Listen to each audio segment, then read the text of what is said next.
sou a Anitta, cometo um crime, mostrada por um detetive, e já cortei o pescoço a mais de 100. Eu com o meu trauma sei que fazer.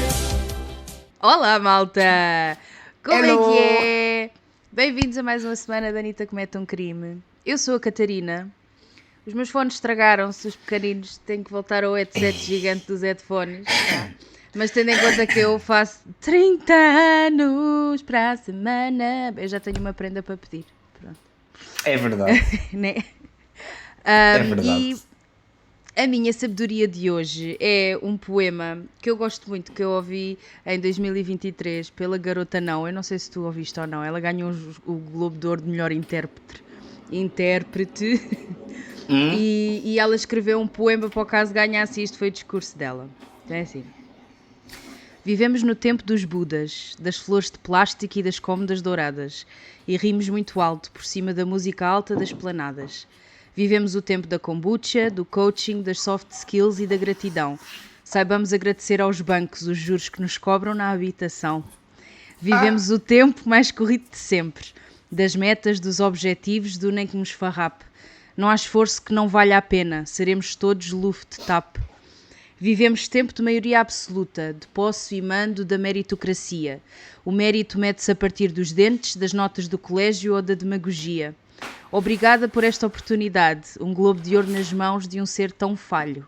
Há quem tenha muita sorte, a sorte a mim tem-me dado muito trabalho. Olha, bonito, gostei. Gosto tanto. Gostei. Ela canta também, faz músicas, mas assim, estas letras assim, adoro, sou muito fã, gosto bastante. Olha, E olha. tu, amor? E tu, quem és? Então, eu sou o Pedro, tenho um microfone gigante, não perguntes porquê. Não interessa porquê, Onde é que, eu não mas te vou tenho. perguntar porquê, mas onde é que arranjaste isso? Na Amazon, está tudo bem. Pronto. E vou devolver quando acabar de usar. Eu não preciso disto para nada. Cara podre mesmo. E eu hoje não tenho uma, mas tenho duas sabedorias. Ai, eu Sim. adoro. Conta. Bora lá. A primeira é: a moda passa, o estilo é eterno. E quem disse isto foi Yves Saint Laurent. Gosto. E a segunda é: para ser insubstituível é necessário ser sempre diferente. E quem disse isto foi Coco Chanel. Ok? Gosto, muito bem. Pronto, sejam diferentes, não sejam todos iguais. Exato, diversidade, amores, diversidade. E tenho dentes. He's got teeth. Ainda não são os definitivos, mas estão aqui. E falo um bocado de sopinha de massa, vocês já devem ter percebido isso, mas pronto. Não estou desdentado. Até vir os cristais finais, está muito bem. Aí, até isso mais neiro. Epá, nunca mais. Vou ver se me lembro de pôr o pi. Ultimamente ando descontroladíssimo aqui com as asneiras. Eu estou... Tens estado assim bem mais à vontade, sem dúvida, eu acho que sim. Tenho isto, cuidado. Mas pronto. isso não é uma coisa má, né? Eu acho que não. Pá, Eu não sei. acho que não. Tu é que dizes que é falta de nível. Sim, eu não gosto. Então, e diz-me uma coisa, quem é que começa?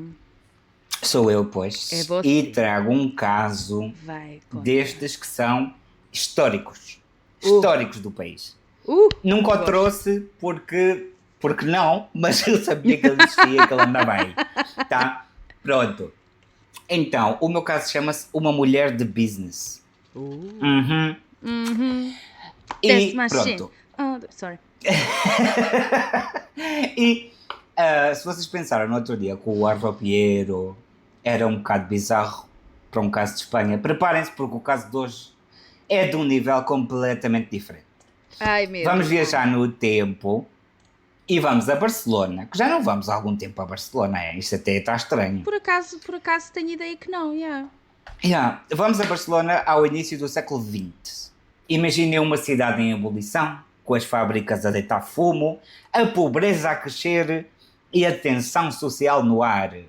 As pessoas não têm uma higiene maravilhosa, as ruas são escuras, são frias, etc. Tá? Desculpa interromper, mas só para comentar uma coisa, antes que eu me esqueça. Tu viste que há um caso de peste negra nos Estados Unidos? Não. Eu lembrei-me disso agora por tu estares a falar da falta de higiene e não sei o yeah. quê. Houve um caso de peste negra nos Estados Unidos. Uma gaja na Califórnia foi acampar, foi mordida por uma pulga. Como assim? Peste What the negra? fuck? Como assim? Desculpa, lembrei-me da peste negra porque tu estás a falar disso. Sorry. Continua. Estou com medo. Que só fique lá. isso que eu digo. Que fique lá, não venha para cá e está tudo maravilhoso. Pronto. Imaginem isso. E é aqui, neste caldeirão de desespero e medo e pobreza, que nasce uma lenda urbana que faz as histórias de hoje para serem histórias de embalar. As mães, para meterem medo aos filhos, contavam histórias sobre a mulher que raptava crianças. Ai, Não queres comer a sopa? Olha que vem aí a mulher que rapta crianças e leva-te. É? Leva-te. A lenda dizia que ela usava os corpos para fazer poções, ungüentos e sabonetes que depois vendia à burguesia da cidade. Qual era o apodo dela? A vampira do Raval. Ai, a vampira. O Raval é um bairro aqui em Barcelona que é dos bairros antigos, obviamente, né? E agora está muito mais virado a comunidades imigrantes, de tanto árabes como da Ásia, ok? Portanto, é um bairro, Ok. né? Ok. É. Ok. Pronto. A vampira do Raval, como eu tinha dito. E a parte mais assustadora desta história é que a lenda era uma pessoa real. Não era só dizer, olha que vem aí a vampira do Raval se tu não arrumas o teu quarto. Não. Era real. Então, eles inspiraram-se numa pessoa real para a lenda? Sim. Ok. Pois normalmente elas vêm daí, não é? Claro. Então, a história é uma mistura de true crime, um conto dos irmãos Grimm e também um bocado de fake news da época. Tá? Exato. Então, a realidade é que por trás da lenda estava uma mulher chamada Enriqueta Martí, ou Martí, e ela não era uma bruxa com superpoderes, ela era pior. Ela era uma criminosa comum, mas com uma crueldade mesmo lixada. Ai, que horror. Para a sociedade da altura, Enriqueta era uma ex-trabalhadora do sexo e uma proxeneta que vivia no bairro do Raval. Era uma figura marginal que a polícia já conhecia, ok? Mas ninguém imaginava que a sua atividade principal não era só gerir prostituição, mas sim algo muito mais sinistro, que era o tráfico de crianças. Ok?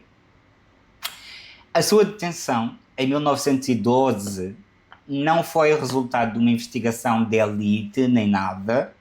Como é que ela foi presa? Foi devido ao desaparecimento de uma menina chamada Teresita Guillart e quem a apanhou não foi um detetive brilhante, foi uma câmara de vigilância daquelas de toda a vida. Foi uma vizinha. Ai, uma dessas! Sim. Adoro elas a fazer o trabalho delas, bem feito. Mesmo a sério. bom. A Teresita tinha desaparecido da casa dela, né? E a vizinha, dias depois, viu-a andar na rua com a Enriqueta, mas a miúda tinha um disfarce ridículo e uma peruca. Minha mãe do céu. Não chamava Cantava nada a bué, atenção. cantava assim, bué. Claro. Yeah. Então a vizinha, com uma desconfiança das boas, né, começa a segui-las e depois confronta a Enriqueta. E nisto vê que aquilo é verdade e chama a polícia. Ok. É mesmo o cúmulo da maldade. Ainda por cima de raptar a criança, pões ela com uma peruca horrível e um disfarce. Ao menos metia-lhe um disfarce em condições. Queria fazer a coisa Claro. bem feita, né? Obviamente. Isso assim chama muito mais a atenção. Estraga-lhe ainda mais os planos. É muita burra. Completamente. O facto de a terem apanhado por isto foi uma coisa tão básica e hilariante. Tipo, ela fez 20 mil merdas e afinal apanham-a por ela ter posto uma peruca numa miúda. Burra. Pronto. A polícia entra em casa da Enriqueta Martí, no bairro do Raval, e é aqui onde a história explode. Entram e encontram realmente a Teresita Guillar, a menina raptada, viva, Mas o pesadelo vai para outro nível. A casa parecia um armazém de horrores. Para além de outras crianças, crianças raptadas, encontraram os restos mortais de pelo menos outros 2 menores. Ai, meu Deus. Mas as descobertas não pararam por aí. A polícia descobre uma espécie de farmácia caseira com garrafas cheias de gordura humana, frascos com órgãos e outros ingredientes macabros. Nem sequer está descrito o que era. Punha ingredientes macabros. Macabros. Ai, Ah? credo. Uf. A Henriqueta tinha a sua própria versão de ingredientes secretos na despensa, o que chocou toda a gente. E claro, isto para a imprensa da altura foi ouro. Ouro. Ah, pois claro. De repente a Henriqueta não era só uma raptora de crianças, mas sim uma bruxa que fazia poções e vendia ungüentos mágicos. Pois claro, Ok. obviamente. Naquela época a medicina era criativa, digamos, né? Yes. E havia uma procura generalizada por todo o tipo de mesinhas que se pudessem inventar na altura. E uma mesinha dava para curar 40 doenças. Aquilo era pim-pam. Adoro. A Henriqueta, com a sua farmácia caseira, estava-se a aproveitar disto. O que era, na realidade, um tráfico de crianças, foi transformado pela imprensa numa história de feitiçaria e vampirismo. Ok. Pois, exato. Acabaram por desviar ali a cena da gravidade principal, que por amor de Deus, né? Ou seja, a fake news estava mesmo a bombar. Yeah. Assim, eles queriam uma história sensacionalista. Quando a polícia esteve lá em casa, eu acho que eles deviam olhar uns para os outros e pensar: ok, temos um caso de rapto e alta gastronomia duvidosa. Porque esta dispensa está... Aqui não falta de nada. Pronto. Agora, o pânico tomou conta da cidade, porque havia uma mulher que andava a raptar miúdos. Pois, claro. E os jornais, como eu já tinha dito, não ajudaram minimamente. A imprensa encontrou a história do ano e não se limitou a noticiar os factos. Foram eles que criaram a lenda da vampira do Raval. Yeah. Exato. Os jornais enchiam-se de manchetes como a monstruosa bruxa do Raval faz ungüentos com crianças. De repente, a Henriqueta, que era uma criminosa comum, né? Exato. Pronto, tornou-se numa figura de terror, uma bruxa com superpoderes, que vendia poções milagrosas à elite de Barcelona. Agora, eu sim acredito que o que ela fazia vendia à elite de Barcelona. Não vendia ao Zé Maria da rua. Não vendia, exatamente, não vendia ao vizinho da esquina, queria, não é? Claro. Ela queria bling-bling. Claro, ela sabia com quem fazer negócio, pelo amor de Deus. Exatamente. E o público, claro, foi na conversa. A causa de todas as doenças misteriosas naquela altura, desde a tosse seca à má circulação, era culpa da vampira. Pois. Ai, estou constipada, aquela puta daquela vampira. Foi a vampira, lançou-me aqui uma. O julgamento dela não foi tanto sobre os factos, foi mais bem um circo. Ok. A imprensa estava lá para ver se a bruxa ia ser condenada pelas expulsões e pelos sabonetes de criança. Exato. E a acusação teve de lutar para se manter nos factos reais, porque o público que também estava lá queria a lenda. Pois, exato. Sair dos jornais. Claro. Então o que é que vendia, não é? Claro. Era mais ou menos tentar provar que o Pai Natal não existe, enquanto toda a gente espera que ele seja preso por invasão de propriedade. Exato. Estás a ver? Pronto. Yeah. No fim. Essa foi muito boa. Foi uma boa analogia, não foi? Obrigado. No fim, a justiça fez o seu trabalho, mas de uma forma que só adensou o mistério. A Henriqueta não foi condenada por nenhuma das lendas, ok? A acusação por homicídio acabou por ser descartada por falta de provas sólidas. Ok? Em vez disso, ela foi condenada sim por rapto e tráfico de menores. Ok? Agora, eu acredito que ela tenha feito ungüentos e merdas com crianças. Acredito perfeitamente. Porque até naquela altura a alta sociedade de Barcelona era uma vergonha Era como em qualquer altura, mais ou menos em qualquer lado naquela altura. Os ricos eram pedófilos que alugavam crianças para fazer coisas. Exatamente. Um guento feito de múmias ou feito de crianças, compro já, de certeza que isso é mágico. Estás a ver? Era mesmo aquela altura em que a vida era assim. Pronto. E lá está, isso eram coisas normais. Relembra-me o ano, por favor. Ela foi presa em 1912. Ok. Era mesmo princípio do século XX, ou seja, ainda estávamos em transição, não tinha havido guerras nem nada, era tudo. Pronto. O destino final dela é a maior ironia de toda a história. A Henriqueta foi sentenciada e enviada para a prisão e morreu menos de um ano depois, em 1913, mas não de causas naturais. Ela morreu brutalmente agredida por outras presidiárias que, tal como o resto da população, acreditavam que ela era a vampira do Raval. Então era tipo, antes que ela seja vampira connosco, vamos acabar com ela. Vamos acabar com a raça dela, exato. Então, a mulher que inspirou o mito acabou por ser destruída pelo próprio mito que foi criado à volta dela. A lenda que ela ajudou a criar foi a sua morte. Eu vejo isto como o cúmulo do karma. Estás a ver? Sei completamente, desculpa lá. A história da Henriqueta Martí é a prova de que uma mentira dita com força e num jornal pode tornar-se mais real do que os próprios factos. Exatamente, do que a própria verdade, exatamente. Exato. Então, eu não falo de coisas agora, porque a gente acordou que não íamos falar de coisas, mas eu vou deixando cair aqui coisas, tá? Exato. E quem entendeu, entendeu. Claro, if you know it, you know it. Fica o legado de uma mulher que foi, ao mesmo tempo, uma criminosa real e uma personagem de terror criada pela imaginação do público.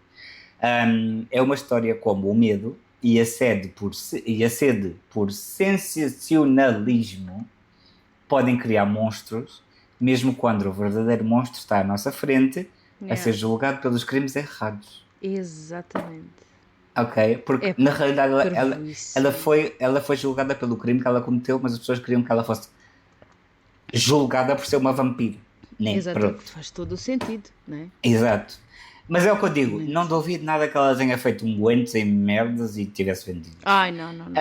Isso não. Anyway, a minha Anitta foi presa. E pronto, e já está. E assim nasceu uma lenda, e ainda nos dias de hoje ela é falada e pois é deve haver aquela musiquinha local da vampira, não sei do quê. Claro, exatamente. É um referente no true crime espanhol histórico. Exato. Né? Pronto. E nada, eu acho que já sei porque é que eu nunca trouxe antes, porque eu estava sempre a ir para Barcelona e disse, não vou outra vez para Barcelona, e acabava por não trazer isto, mas pronto, agora já está. Pronto, penso rápido, já foi. Exato, e nada, agora és tu. E acho engraçado. És tu. Fala. Acho engraçado teres trazido isso, porque eu trago um caso que envolve mais ou menos a mesma coisa.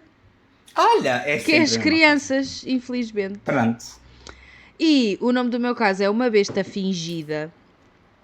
E eu nunca tinha ouvido falar desta brincadeira. Isto foi uma cena que foi assim um bocado escondida, estás a ver?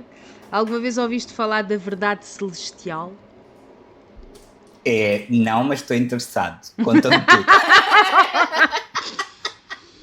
Mas tem nome de, não é? Portanto, isto tem assim um bocado de nome de seita, não é? E posso dizer que aqui há coisa, se calhar, dos 10 anos, ou pouco mais de 10 anos, existia uma seita enorme aqui em Portugal. Foi apanhada e isto passou despercebido tipo, por mais de metade da população. Eu não sabia, eu não sabia disto e daquilo que se vê, tipo, pouco, isto saiu pouco, havia pouca notícia disto, está a ver? Inclusive há uma fonte da PJ que diz que este caso foi considerado um case study criminal, portanto nem foi assim uma cena que tenha saído assim tanto cá para fora. Lá está. Vamos a Palmela, Setúbal. Começamos em 2011. Rui Pedro Santos, um gajo top Xuxa daqueles daqui, não é? Daqueles Decidiu, mesmo. exatamente, decidiu começar a criar no Facebook perfis falsos, com o intuito de conhecer pessoas e criar contactos para combinar encontros. Mas que encontros eram estes? Não eram encontros para ele, não é? Ele basicamente alugava crianças para práticas sexuais a troco de dinheiro, não é? Não rodas. Exato. Em 2013, o Pedro vivia em casa da irmã, lá em Setúbal. Ele trabalhava como recepcionista. E antes de se mudar mesmo para Palmela, porque isto era em Montebello, antes de se mudar mesmo para Palmela, ele foi despedido daí. A mulher dele, Alexandra, tinha na altura 27 anos, ele tinha 30 mais ou menos. Eles viviam juntos e o Pedro abusava sexualmente do próprio filho. Ele tinha nesta altura 7, 8 anos mais ou menos. Eles fingiam brincar aos médicos, ou seja, ele fingia brincar aos médicos. A mãe sabia disto e muitas vezes eles faziam isto em frente ao filho mais novo, que tinha 2, 3 anos mais ou menos. Ai, por amor de Deus. A eles juntou-se um gajo que era o David Martins, outro daqueles assim, top Xuxa, espetacular, divorciado, pai de um rapaz de 5 anos, que se tornou a principal vítima desta rede. Ele era abusado por todos. Hostia puta. Portanto, os filhos deles eram os principais abusados ali do grupo. Com a experiência que ele tinha como treinador de futebol, assim como quem diz, não é? Conseguiu um lugar a treinar o Futebol Clube Esferinhas em Algerus, lá para aqueles lados também, que basicamente acolhia crianças entre os 5 e os 12 anos, ok? É mesmo o target. Exatamente. O Pedro conseguiu convencer um rapaz dos Ferinhas a frequentar a sua casa, onde eles conversavam bastante, jogavam muito a PlayStation, não é? E num certo dia o Pedro apresentou-se como um mestre espiritual que ia proteger o menino dos espíritos maus e dos demónios, mas tens que me obedecer. O rapaz, obviamente, com medo, obedeceu, não é? Mesmo quando ele se tentava afastar, não dava, o Pedro agarrava, forçava e dizia: ou fazes isto para eu te proteger ou eu vou-te amaldiçoar. Eu estou a amar o teu gato. Ou seja, o gato está com vontade de ser estrela. Exato. Então, o gajo era tipo um rei gobe. Né? Ele era basicamente um rei gobe, mas foi um bocadinho depois, já. Uns anitos mais tarde, se calhar inspirou-se, não sei. Ainda em 2013 eles estavam os dois desempregados, com muitas dificuldades económicas. Eles viviam apenas do salário daquele tal amigo, que ele era empregado do Lidl. No Lidl normalmente sempre se recebeu muito bem. E então eles viviam, ou seja, eram 3 adultos, eram 6 pessoas, 3 adultos, 3 crianças, a viver ali, a viver de um ordenado do Lidl.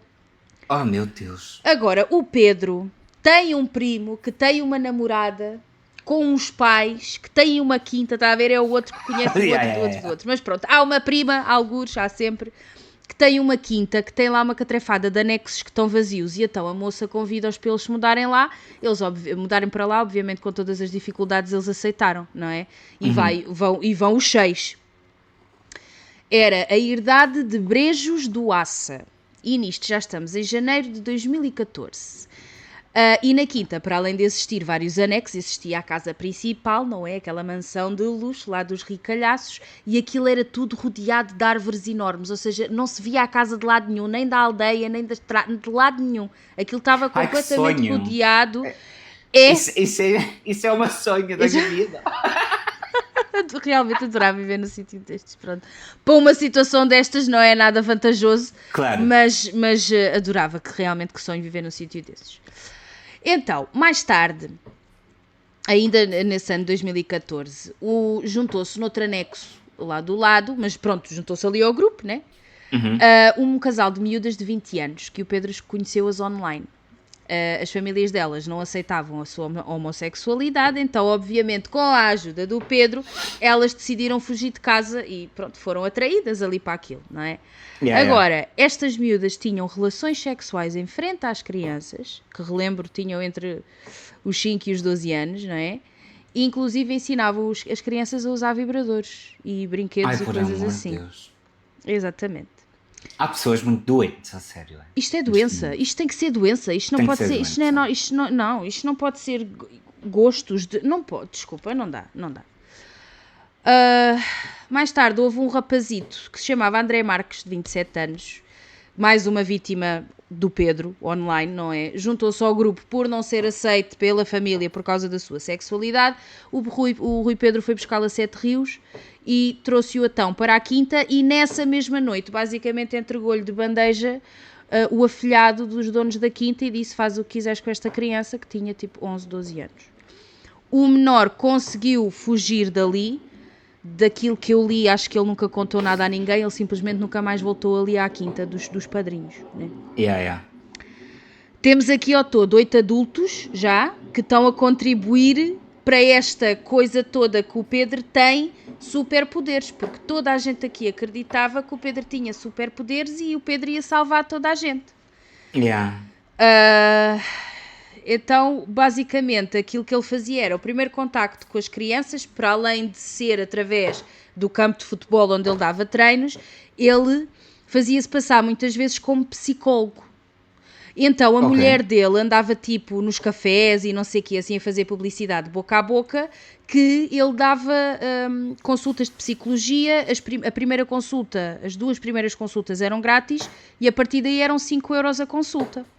What? Exatamente, e a cena foi, ele apresentou credenciais de psicólogo, falsas obviamente, né? Ele chegou a apresentar na escola para um menino que o puto tinha dislexia e tipo nunca ninguém desconfiou daqueles documentos porque aquilo parecia mesmo tipo verídico, Claro, o gajo soube fazer a cena, estás a ver? Ao mesmo tempo, enquanto ele fazia isto, ele também dava explicações, porque espalhava panfletos para explicações. Um dos amigos dele que fazia parte da rede era tipo o motorista, né? Ele servia de motorista lá, ou seja, andava com os putos de um lado e para o outro, para além de fazer mal aos miúdos também. Basicamente o que o Pedro fez foi criar ali todo um ATL. Havia atividades, havia piscina insuflável, explicações, psicologia, tudo.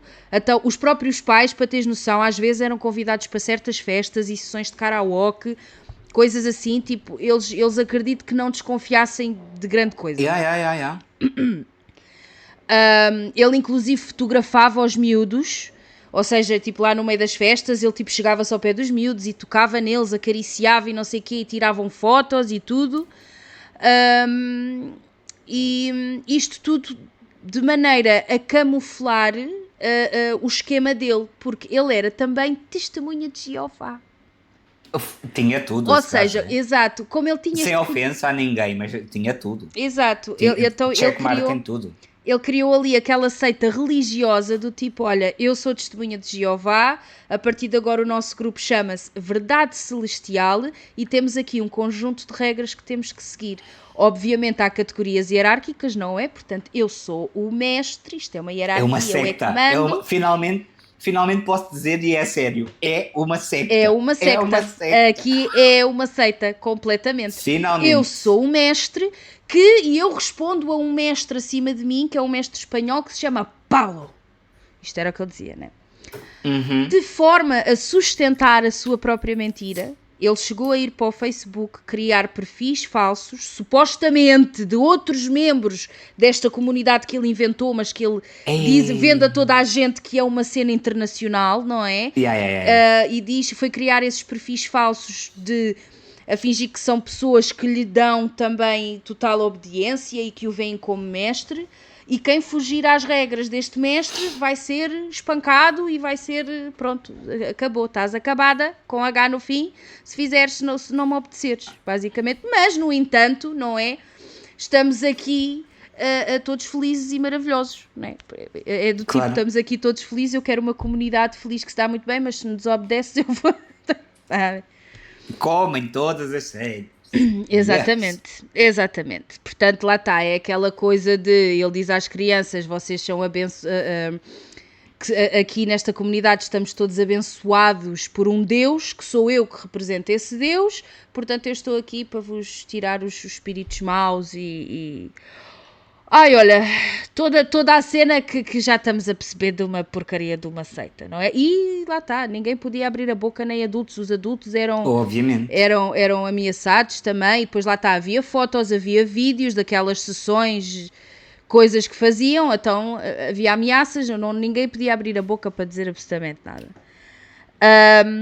Ele inclusive metia na cabeça das crianças que elas eram portadoras de más energias, que as más energias e os demónios pousavam nas crianças, e que era... Olha. Não, pronto. E que para as libertar era necessário 3 rituais. Malta acessível, cuidado. O primeiro era o pénis, porque ele dizia que era o membro de excelência de purificação, porque penetrava. Então aquilo é que era coisa. O sexo oral e depois a ejaculação dos adultos em cima das crianças. Uhum. Isto custa-me dizer, isto é horrível, mãe do céu.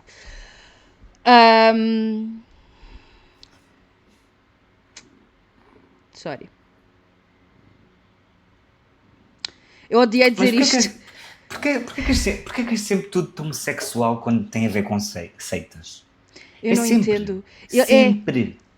Eu acho que eles veem o sexo mesmo como uma cena espiritual, como uma cena curativa, como desculpa, como prazer pessoal. Eu não sei. Não, eu vejo mais do sentido. Pronto, já vamos aqui deixar os psicólogos todos ofendidos e tal. Pronto, não tem problema nenhum. Mas o que eu vejo é mais no sentido tipo: há um gajo que é atrasado mental que quer fazer coisas sexuais com tudo e arranja mais 7 ou 8 atrasados mentais que acreditam naquilo e ainda por cima o veem como um deus. E então é tipo, bingo, tipo, é que a cena é que há muito, possível, estás a ver? Há muito atrasado mental aqui. Como é que estes adultos, lá está, é aquela coisa de irem atrás do líder, achar que têm que ter um líder, que têm que ter alguém a guiar-lhes e a dizer-lhes o que têm de fazer na vida, pronto. Religiões, opções, né? Mas é pá, estão a fazer mal às crianças, mano. Vocês não têm noção, não abrem os olhos, São, ou seja, não me entra. Não vos deram. Não, esquece, para mim é doença. Para mim é doença, isto não há hipótese. Para mim isto tem que ser doença, não há hipótese. Graças a Deus, no início de junho de 2015, o André Marques entrou em conflito com o Sr. Rui Pedro. Começaram ali a discutir as duas e disse-lhe: eu vou-me embora daqui, eu vou abandonar a banda porque eu já estou farta disto. Eu quero ser a lead singer, eu não posso ser a lead singer, tens que ser tu. Eu estou farta de ser backup dancer, pronto. E o Pedro foi a Nicole Scherzinger com como é que se chamava a outra? A Melanie.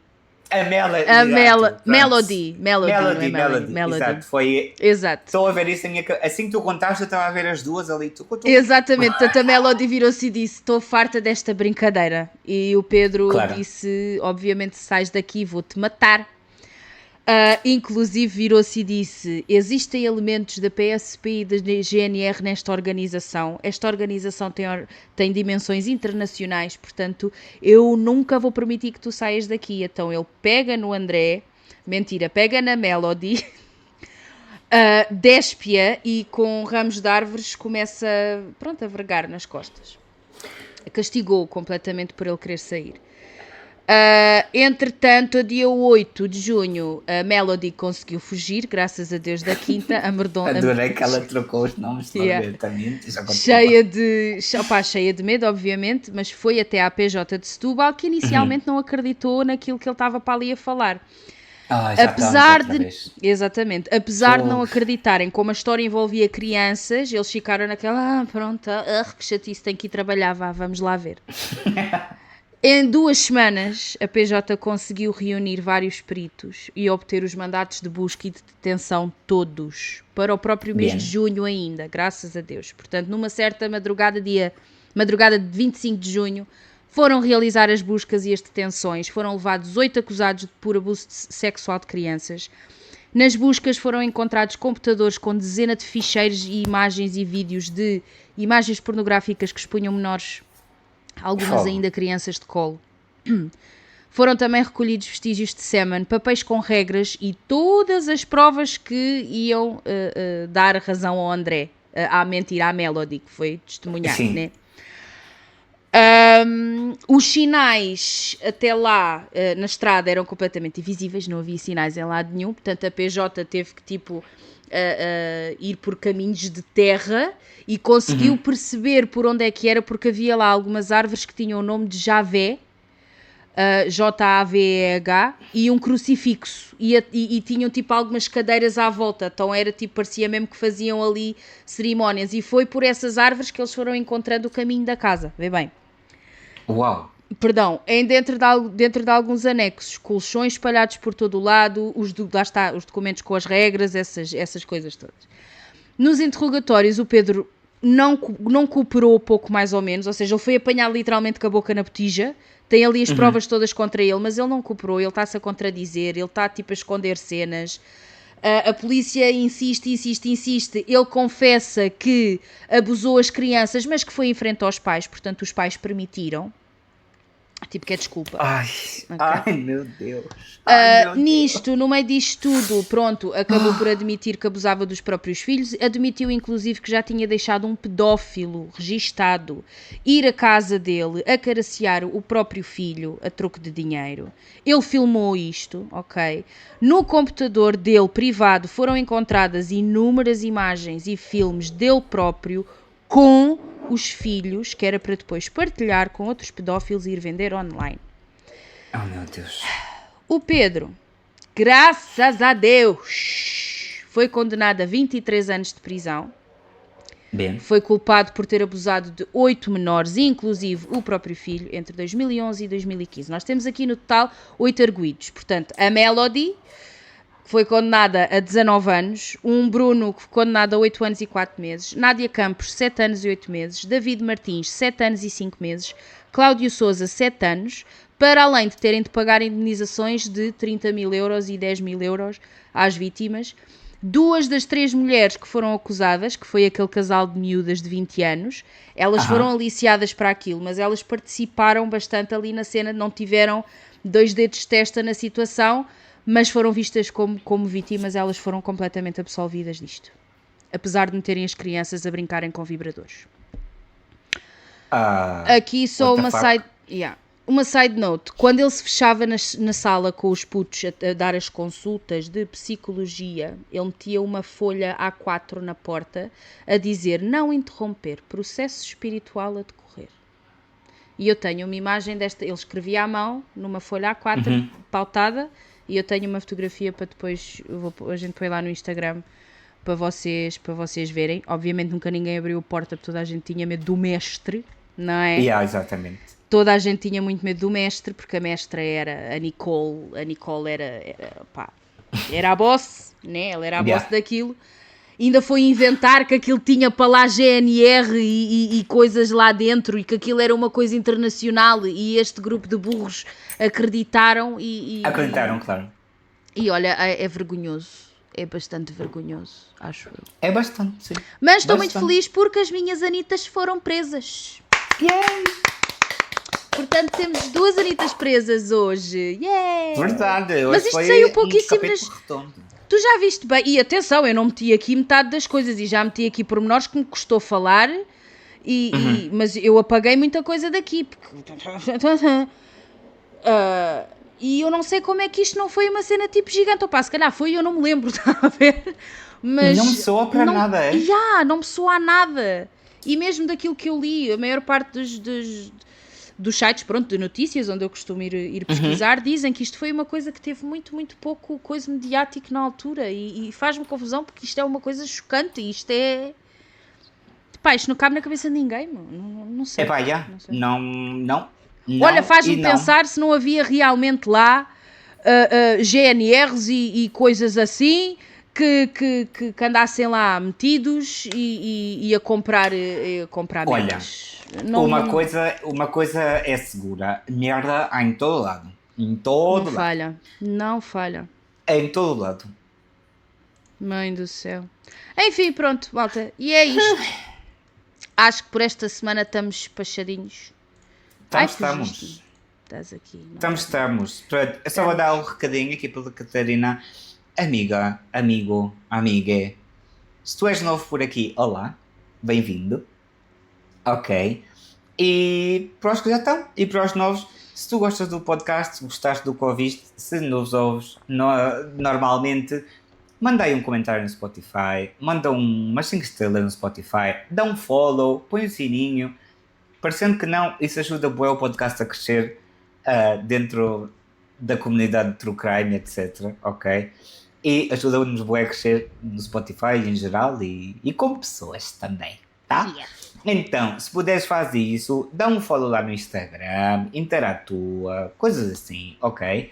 E já sabem, dia 11 de outubro, a Anitta vai a Lisboa. Toca a Tem comprar aqui embaixo o link para comprar tickets. bilhetes. Quê? Toca a comprar Disseste? tickets. Ah, sim. Sorry. Está quase aí, é? Tipo, é setembro já. A cena é setembro. essa. Mano, eu vou fazer 30 anos para a semana. Como assim? Yeah. Vais Não entrar tô no em teu mim. Prime.